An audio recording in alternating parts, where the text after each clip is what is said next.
Igreja, graça e paz, boa noite. Que essa noite seja uma noite de edificação. Que Deus, em Jesus Cristo, Ele fale ao meu, mas também ao teu coração. Você que começa a nos acompanhar por essa live, somos a Igreja Batista Memorial de Rocha Miranda. Deus, na pessoa do seu Filho Jesus, abençoe a tua vida.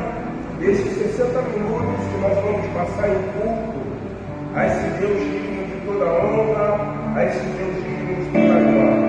Quero agradecer a presença dos irmãos que encontram-se aqui. Deus, poderosamente em Jesus, abençoe a vida de vocês. Quero começar esse culto orando ao Senhor, pedindo a Deus para que Ele possa exercer sobre cada um de nós a sua misericórdia.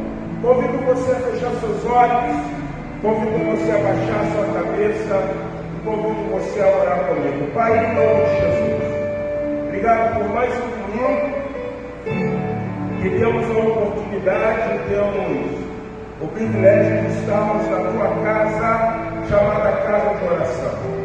Obrigado por esses irmãos que se encontram nesse domingo intitulado Domingo de Carnaval, mas para nós é domingo dia do Senhor.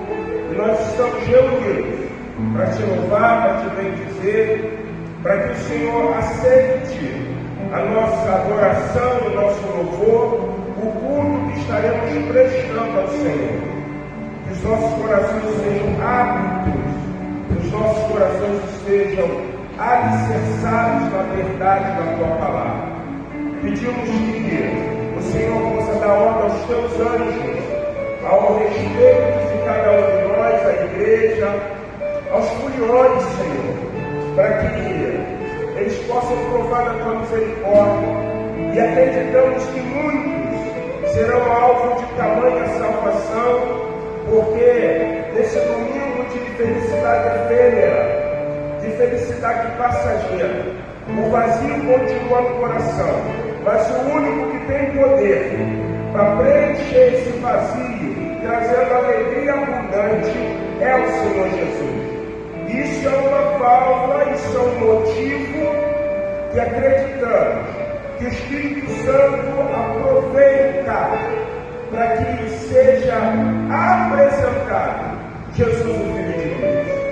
Nós que estamos aqui como igreja, intercedemos, pedimos que o Senhor guarde-os, proteja-os e livra-os do mal.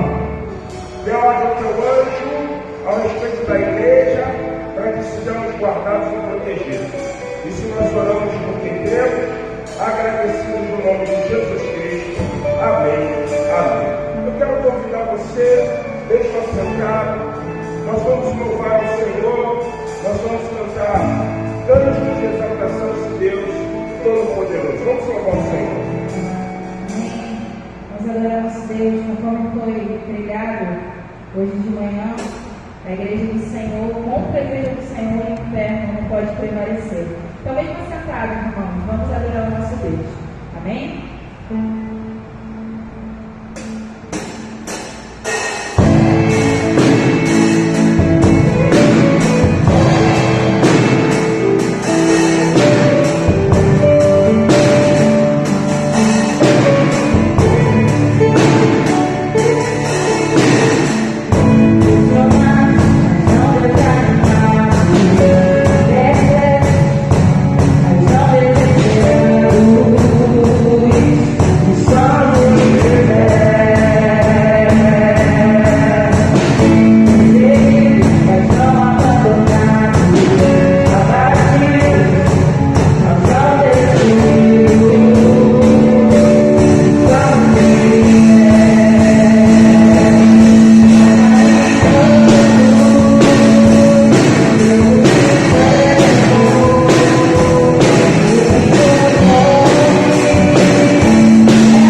uma leitura bíblica.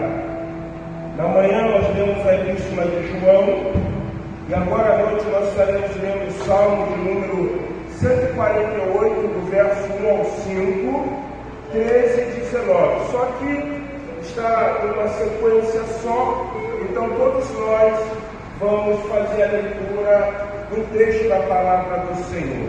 Vamos colocar em pé, por favor, em referência ao texto dessa palavra.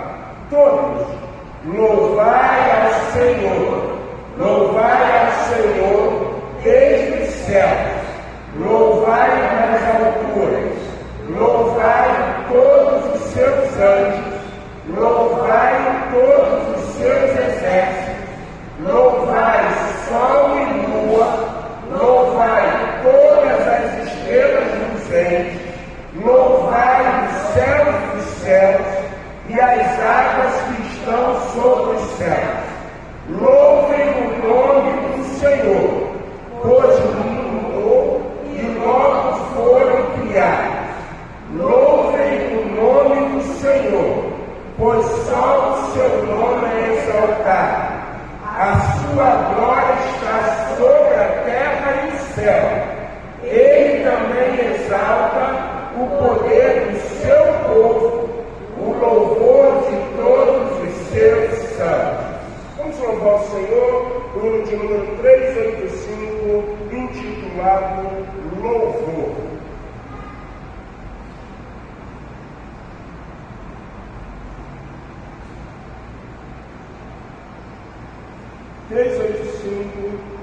Do nosso canto cristão. É um hino fácil, conhecido.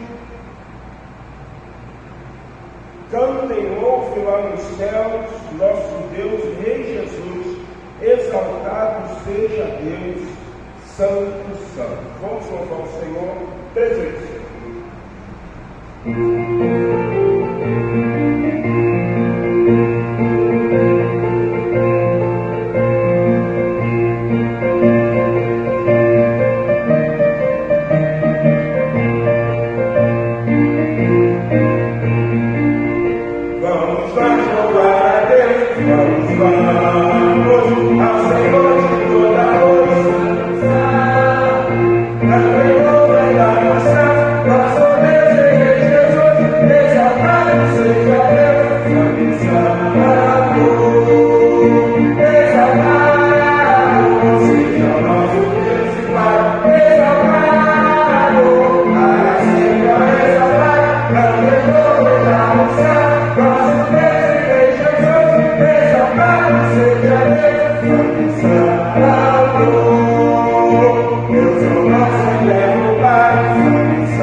agradecendo ao Senhor. Você pode estar tomando já assento em nome de Jesus. Você pode se assentar em nome de Jesus.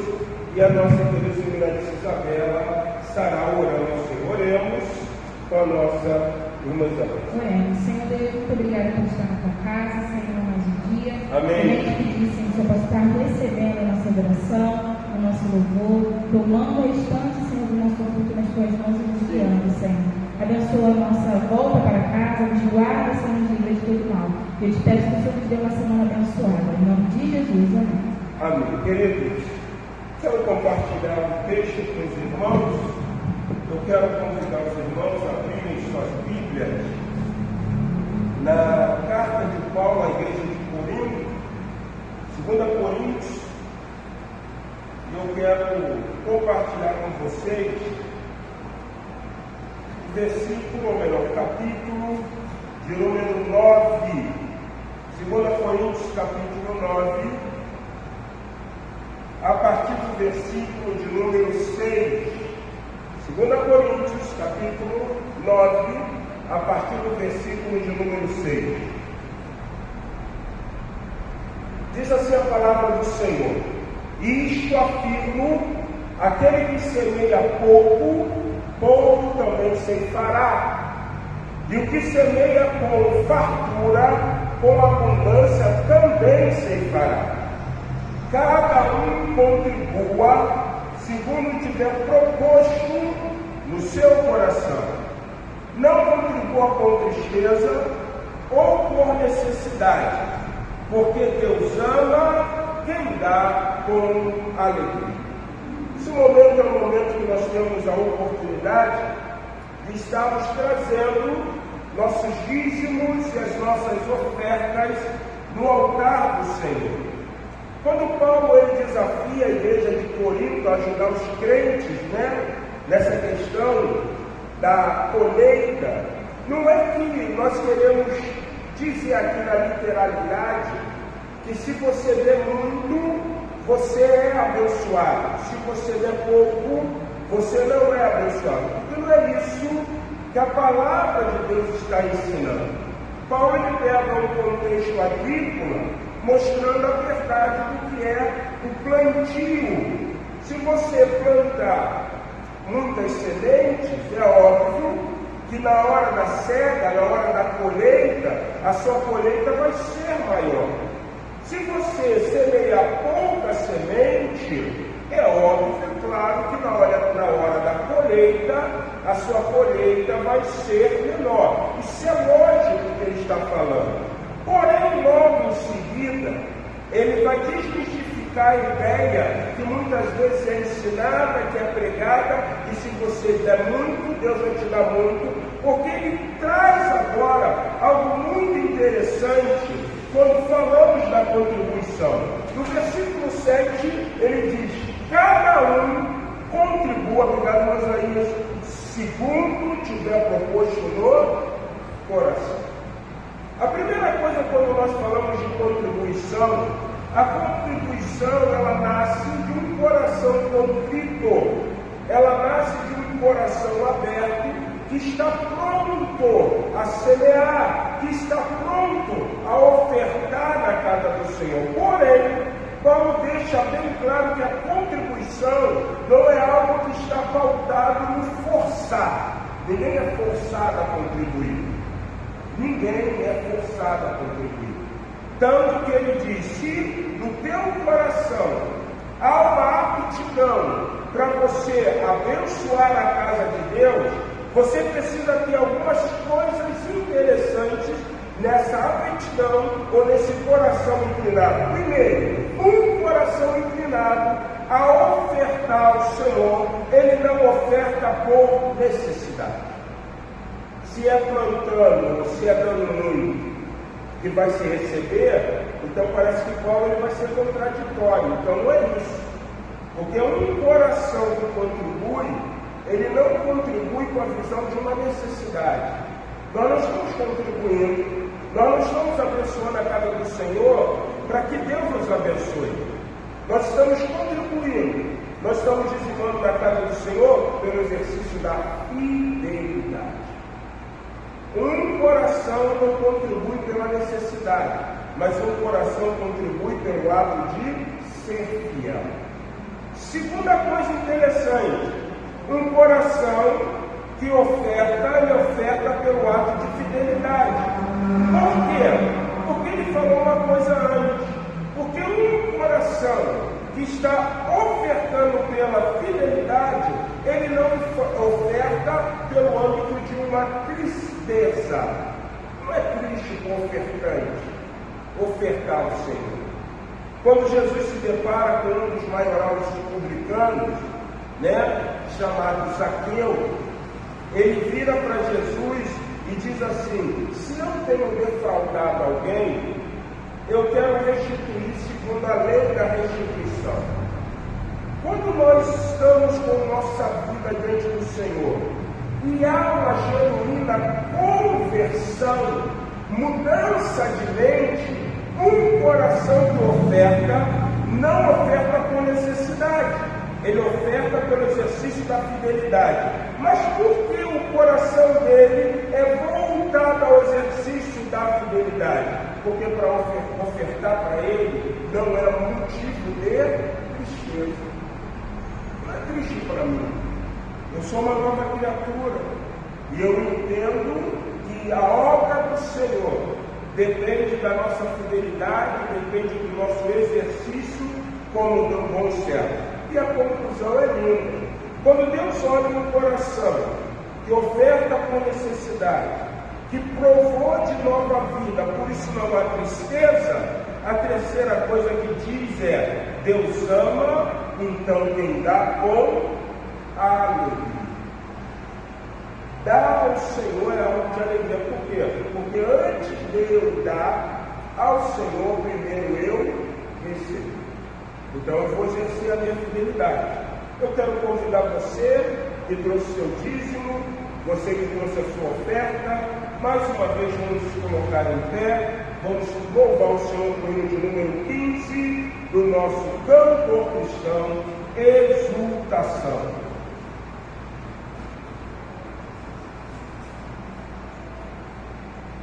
Vou pedir ao Israel para ir ali dentro do gabinete pegar um envelope que está na gaveta, do dízimo ali meu, por favor. Hino de número 15 do nosso canto cristão. Amém.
Você pode se assentar.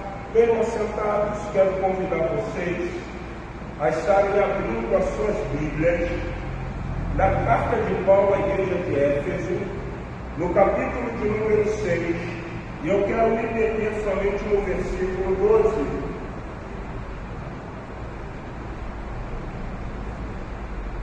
Efésios capítulo 6, versículo de número 12. Na minha versão diz assim: porque a nossa luta não é contra o sangue e a carne, em si contra os principados, potestades, contra os dominadores deste mundo tenebroso, contra as forças espirituais do mal nas regiões celestes. A igreja poderia ler uma outra sua voz? Deixe.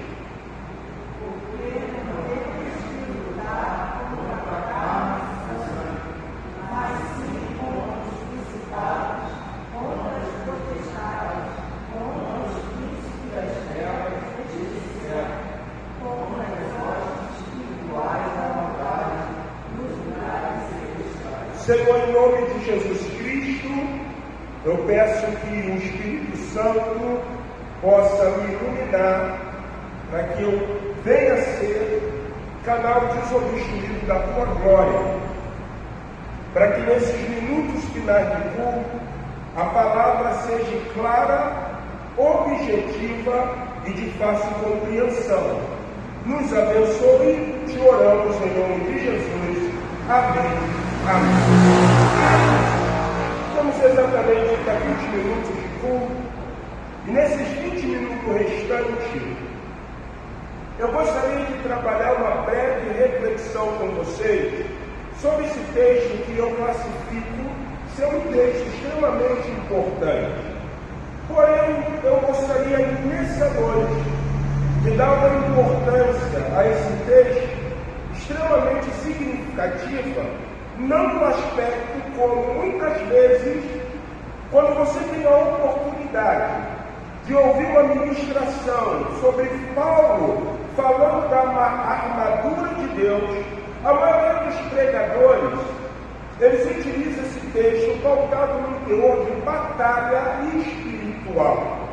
Não estou dizendo que o texto não cabe nisso, mas eu gostaria que você, nessa noite, tivesse uma compreensão que o texto, sim, ele fala sobre uma batalha espiritual, mas acreditamos que quando Paulo ele dá um conselho à igreja de Éfeso, ele está vendo essa batalha espiritual muito além do que muitas vezes eu e você olhamos, ou muitas vezes eu e você estamos apercebidos.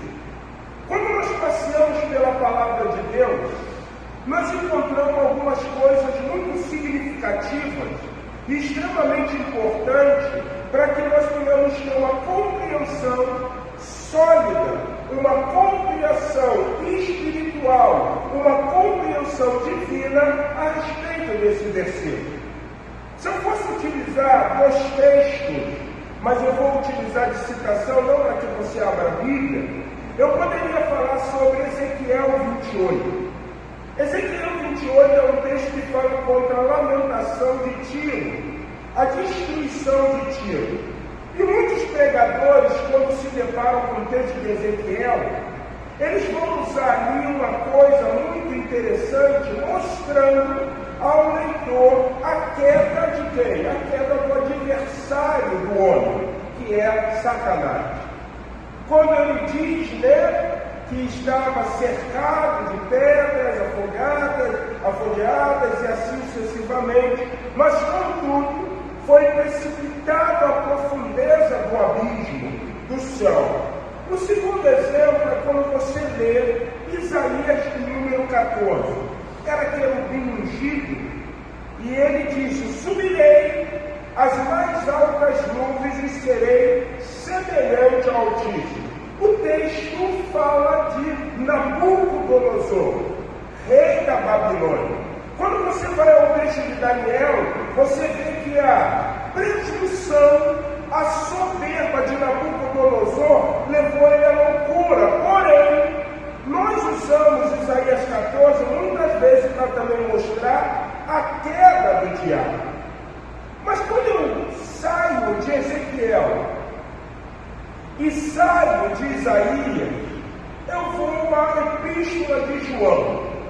E João escreveu uma das suas epístolas, ele diz assim, aproximando rápido para que você entenda, existem os filhos de Deus, mas também existem os filhos do diabo. E aí é notório que nessa junção você percebe que assim como Deus, por intermédio de Jesus Cristo, por ele ser o Todo-Poderoso, o detentor de toda a autoridade, revestido de santidade, assentado no seu trono de majestade, ele manda um filho para morrer na cruz do Calvário. E o Evangelho de João ressalta e diz: todos aqueles que receberam Jesus Cristo como o único e suficiente Salvador, Deus Pai concedeu o direito de serem feitos filhos. Então, logo, por Jesus, não somos mais bastardos, somos filhos. Em outras palavras, verdadeiramente somos filhos de Deus. Então, se Ezequiel, em Isaías 14 e Ezequiel 28 diz que ele quer ser semelhante a Deus, e João fala que existem os filhos de Deus, também existem os filhos de quem? Do maligno. Logo, Deus tem filhos. E o adversário de nossas almas, ele também tem os seus filhos. Por isso que quando eu leio o texto de Efésios capítulo de número 6, eu entendo a visão do apóstolo Paulo, não somente em ter a compreensão de que nós estamos lutando, porque em todo momento o adversário de nossas almas quer nos tirar do alvo. Em todo momento, o adversário de nossas almas quer nos levar ao velho homem. Que em todo momento, o adversário de nossas almas quer nos levar a uma vida pecaminosa para que nós venhamos desagradar ao Senhor. Eu também entendo uma coisa essencial que Paulo está falando. Paulo está num cenário onde existem imperadores, aonde existe governadores, aonde existe poderes. E Paulo, quando agora escreve a igreja de Éfeso, ele não quer que a igreja de Éfeso só tenha uma interpretação a respeito dessa guerra que é travada. Em outras palavras, Paulo não quer somente que os crentes de Éfeso tenham um pensamento de que o que eles vivem é uma luta constante só contra anjos caídos. Não. Paulo quer fazer com que os crentes de Éfeso também entendam que uma vez igreja de Cristo, ela vai lutar contra as forças de anjos caídos, mas ela também é alvejada, muitas vezes desafiada por um sistema. Um sistema. Por isso que o apóstolo Paulo, ele começa dizendo logo o seguinte: portanto, a nossa luta não é contra sangue, a nossa luta não é contra carne, mas a nossa luta é contra poderosos.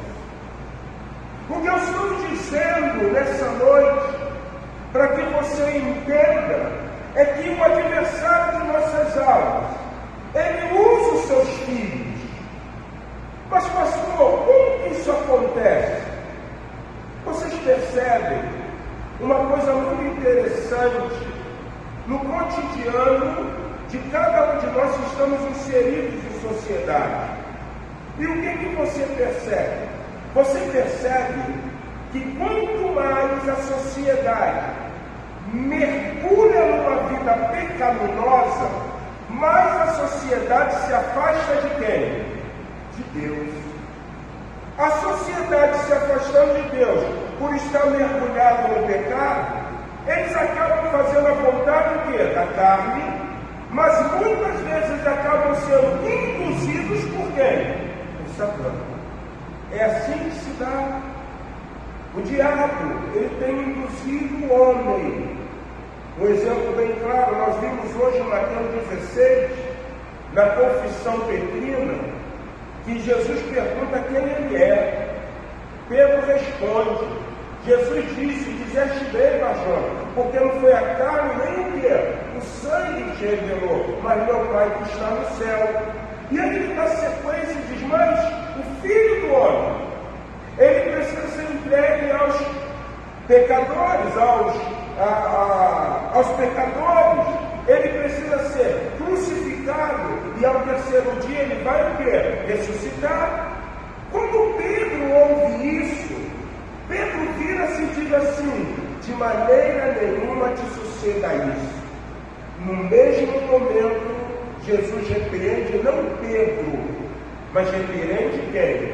O adversário. Para trás de mim, Satanás. Tu que não sabes desígnio de quem? Do meu Pai. Você vê nesse pequeno texto como é fácil o adversário conduzir a mente do ser humano. Então, quando nós lemos o texto, nós sabemos que a nossa luta é contra Satã. A nossa luta é contra um terço dos anjos que foram junto com ele. Mas nós também precisamos entender que o homem, quando ele está afastado de Deus, o homem, quando ele está longe de Deus, ele é uma presa extremamente frágil, uma presa extremamente induzida pelo adversário de nossas almas. Por isso que Paulo diz assim: a nossa luta não se resume eu e você. Eu estava vendo uma coisa esse dia sobre uma tática milenar. Eu ia até passar esse vídeo aqui hoje, mas vou passar outro dia. E a tática é o seguinte: você divide para que não consiga subsistir. Então, vamos dar um exemplo. Nós temos 90% da população extremamente embriagada pelo pecado. Nesse 90%, existe 5% que eles estão lutando para que a verdade seja pregada. Mas existe ainda um percentual que luta para que os 90% ainda continuem nas trevas. É uma tática de dividir para subsistir, para avançar. Quando nós olhamos para a sociedade, Nós estamos vendo isso. Uma sociedade que está com as vendas nos olhos, que não consegue enxergar, que eles estão caminhando para o abismo. Por isso que Paulo diz, sim, nossa luta é contra anjos caídos, mas a nossa luta também está contra um sistema, porque existe homens numa sociedade sendo instrumento do diabo para destruir a própria o quê? Humanidade. Paulo chama isso de poderes. O que Paulo está dizendo é, o Império Romano, ele lutava contra o sistema vigente. Não era interesse para Roma a pregação do Evangelho. Não era interesse para Roma mostrar Jesus Cristo como Rei dos Reis, o Senhor dos Senhores. Então a igreja também precisa ter essa compreensão, que a nossa luta não se resume no meu irmão, eu lutar contra ele, lutar contra o meu próximo. A minha luta é contra os poderes. E o que nós precisamos fazer? Nós precisamos estar revestidos das armaduras de Deus. Nós precisamos estar vigilantes, irmãos.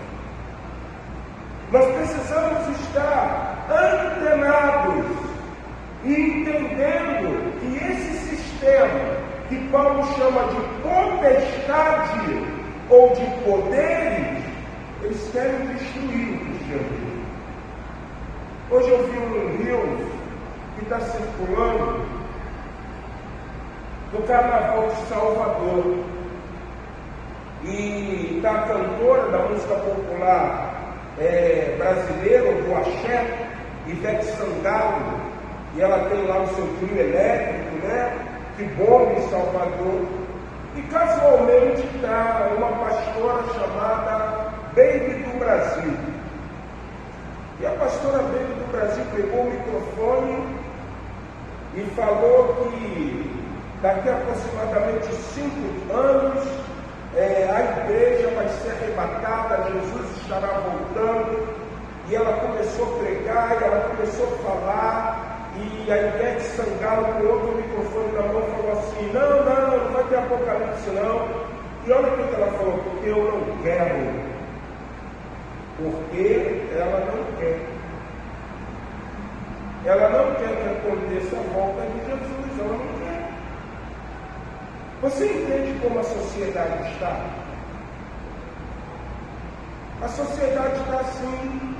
E provavelmente eu nessa live falando, posso ser até censurado. Dividir para o quê? Para prosseguir, avançar. Então eu preciso ter a compreensão que poderes, existem poderes. E esses poderes, o que eles estão fazendo? Eles estão orquestrando, eles estão trabalhando. Quem é os 90%? É eu e você, é a massa, é aquele negócio que vigorava em certa ocasião no Império Romano. Você quer desvirtuar eles para que eles não estejam lá dentro, ter pão e o quê? Entretenimento, pão e circo. Vamos voltar para os coliseus, vamos ter os gladiadores, porque eles vão se alegrar. Então hoje nós inventamos a volta aí. Está todo mundo no bloco, está todo mundo doido. Poxa, daqui a pouco vai começar o desfile das especiais. Caramba, eu vou ver a minha Portela, eu vou ver o meu Império Serrano, eu vou ver o meu Salgueiro, eu vou ver o meu Acadêmico do Grande Rio, eu vou ver isso, aquilo, outro, tal. Ninguém está preocupado com o quê? Nada, gente. Olha como o adversário trabalha, olha como ele faz. Ele leva eu e você a estarmos desatentos. Nós estamos olhando o sistema com naturalidade. E quando nós olhamos o sistema com naturalidade, o que você vê? Você vê uma coisa interessante, né? Isso não é só no Brasil, irmãos. Isso é no mundo. O homem deixando de ser homem. E a mulher assumindo o papel de quê? De homem. É natural. É natural daqui a algum tempo João virar para Maria e falar o seguinte: Maria, vai você trabalhar, porque eu fico cuidando de quê? Da casa. Existem 3 papéis do homem. O primeiro papel a Bíblia deixou bem claro: o homem é provedor. Ganhar a vida com Deus, com suor do seu rosto. O homem é provedor. Segunda coisa que Deus cobrou a Adão: o homem é protetor. Adão onde não estava quando a serpente veio e falou, conversou ali com Eva? Persuadiu Eva e ela comeu do fruto. Se você fosse um protetor, quando a serpente veio, começou a falar: o que você quer, serpente? Não quero falar com Eva. Você não tem nada a falar com Eva. Deus disse para não comer da árvore. Ponto final. Eva, oi Adão. Ainda não tinha nem o nome de Eva, né? Você vai ver que depois que ele recebe o nome de Eva, ele vai dizer assim: varão, porque do varão foi tomado, vem comigo. O homem é protetor. Ou melhor, é provedor, protetor. E a terceira, que é fundamental: o homem é procriador. O homem procria. Crescei-vos e o quê? Multiplicai-vos. E o que você vê no sistema? O sistema quer tirar isso. O sistema não quer que o homem seja protetor, procriador e o que vai prover. Então Paulo chega à igreja de Éfeso e ele diz: cuidado! Cuidado! Que muitas vezes a ação do maligno não vem de chifre, não vem de rabinho, não vem pintado de vermelho, como se estabelece no contexto cultural. Vem através do sistema, dos poderes. E o que nós precisamos estar? Atentos. A igreja é o Deus vivo. A igreja é um organismo vivo. A igreja prega as boas novas. A igreja anuncia o Evangelho.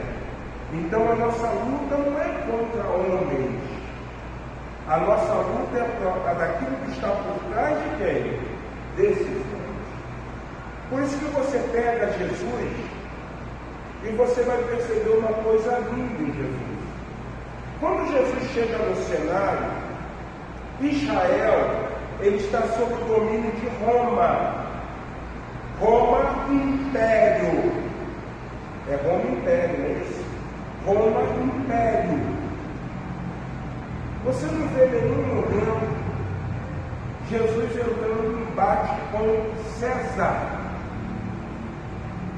Ao ponto que quando ele vai diante dos governadores da província, o nome desse é Pilatos, os judeus estão dizendo o quê?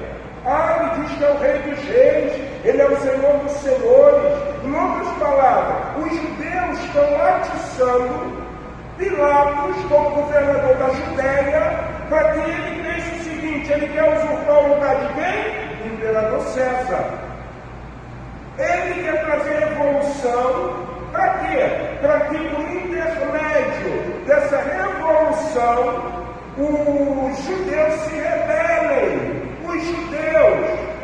Os judeus vão e façam o quê? Dizem que eles não querem estar mais sob o domínio de quem? O domínio de Roma. E aí, o próprio Pilatos diz assim: não vejo nenhum mal nesse ano. A mulher dele disse: não se meta na causa desse justo, pois eu tive um sonho perturbador com ele. Você não vê Jesus afrontando o império. A igreja não afronta o governo. A igreja ora, porque se Deus abençoar os governantes, toda a humanidade, todo o povo acaba sendo o quê? Abençoado. A igreja luta contra os poderes, contra o sistema. Esse é o papel da igreja. Nossa luta não é contra a carne, nossa luta não é contra o sangue, mas é sim contra principados, príncipes, poderes, contra cronocatas, dominadores deste cosmos, ou deste mundo tenebroso, mas, como parte final, contra as forças espirituais do mal nas regiões celestes. O que Paulo quer dizer nas regiões celestes? Queridos, os judeus acreditavam em 7 céus. 7 céus. O primeiro céu, é a habitação do Altíssimo.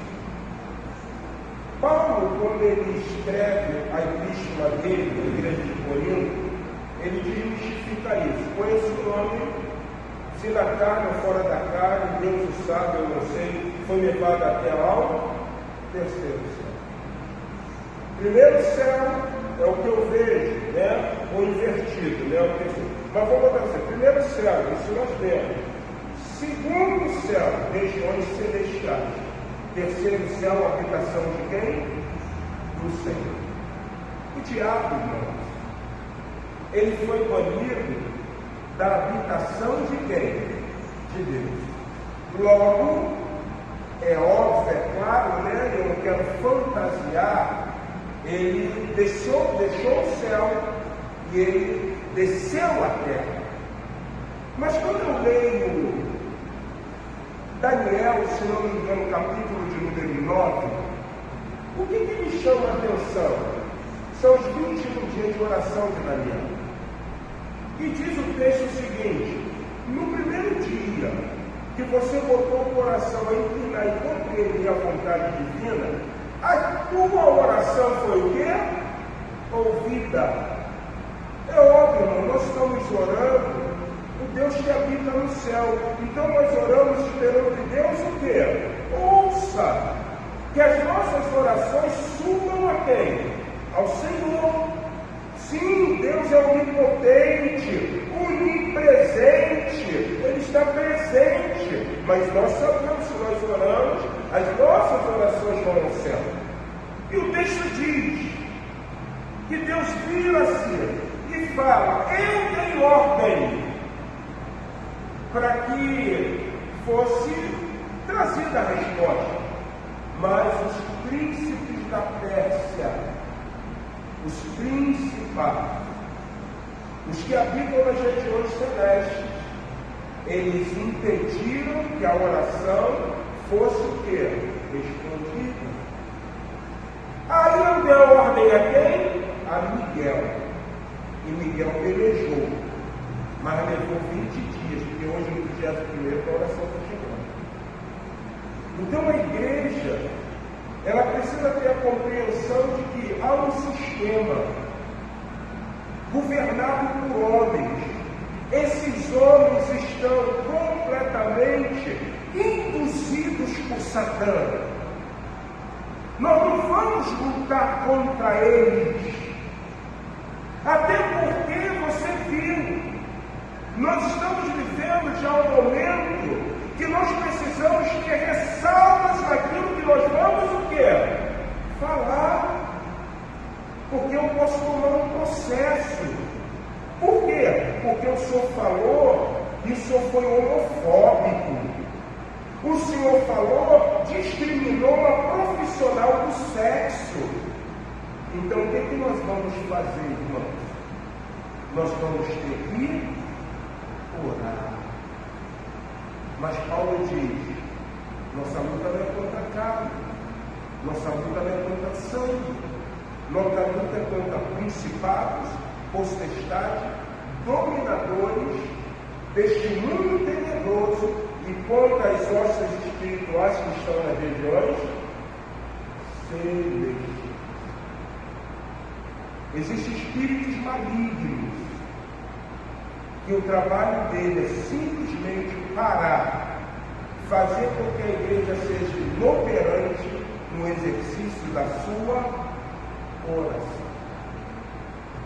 Nós temos que orar, irmãos, porque a oração é a arma fundamental para que nós venhamos vencer o sistema. A oração é a arma fundamental para que nós venhamos vencer os principados, as potestades, os dominadores e as hostas espirituais da maldade nos lugares celestiais. A nossa luta não é contra meu irmão, a minha luta não é contra o meu descendente sanguíneo, a minha luta é contra um sistema que está envolvendo a humanidade. E a igreja precisa ser uma voz profética para dizer: não, nós ainda cremos nesse livro. E o que esse livro ensina é o que é necessário ser estabelecido. Eles querem calar a igreja de Jesus. Mas a igreja de Jesus não vai afrontar o sistema. A igreja de Jesus vai orar para que esse sistema enfraqueça e a mensagem do Senhor seja o quê? Propagada. Nossa luta é essa. É a visão, não o romantismo, de que eu vejo que é um trabalho de macumbaria feito para você. Isso é tão subjetivo, gente. Tá com o quê? Tá com dor de cabeça? Isso é obra de feitiço. Tá com o quê? Ah, tô com dor no pé. Ih, fizeram um negócio que eu não tá. Não. Paulo quer que nós tenhamos uma compreensão de que o grau da ação maligna não se resume a um culto afro. Paulo quer nos dar a compreensão que a ação maligna se resume numa orquestração completamente e muito bem organizada. Jesus mesmo falou. Viraram e disseram para ele: tu espere demônio com Beelzebul, o príncipe das moscas. Jesus olhou para eles e falou assim: nem o diabo, junto com seus anjos, estão divididos, porque um reino dividido, ele não pode ter subsistir. O diabo está dividindo a igreja, mas nós cremos, para a honra e glória do nome de Jesus, e Jesus vai levantar uma igreja que dobra o seu joelho. Jesus vai levantar uma igreja cheia do seu poder. Jesus vai levantar uma igreja composta de profetas e profetisa, homens e mulheres, cheios da unção do Espírito Santo. E para que nós venhamos lutar contra esse sistema, existem algumas coisas interessantes. Primeiro, nós precisamos estar com a nossa mente, com o elmo, com o nosso entendimento que somos salvos. Precisamos estar com uma couraça, entendendo que fomos justificados. Precisamos estar com um escudo que se chama fé. Precisamos estar com uma espada que se chama palavra de Deus. Precisamos estar com um cinto que é classificado como sendo a verdade. Conhecereis a verdade vos libertará. E precisamos calçar botas, que é a pregação do Evangelho da paz. Nós precisamos estar alicerçados, fincados na doutrina da salvação. Nós precisamos entender que fomos justificados. A justiça de Deus veio sobre nós. Nós precisamos estar munidos de fé. Nós precisamos crer na verdade. Nós precisamos da palavra. E nós precisamos da pregação do Evangelho da paz. Aí então conseguiremos vencer os principados e as potestades. Que Deus nessa noite, no nome do Senhor Jesus, verdadeiramente abençoe a nossa vida. Você que nos assistiu por essa live, que você também seja abençoado no nome do Senhor Jesus. Queridos, vamos colocar em pé.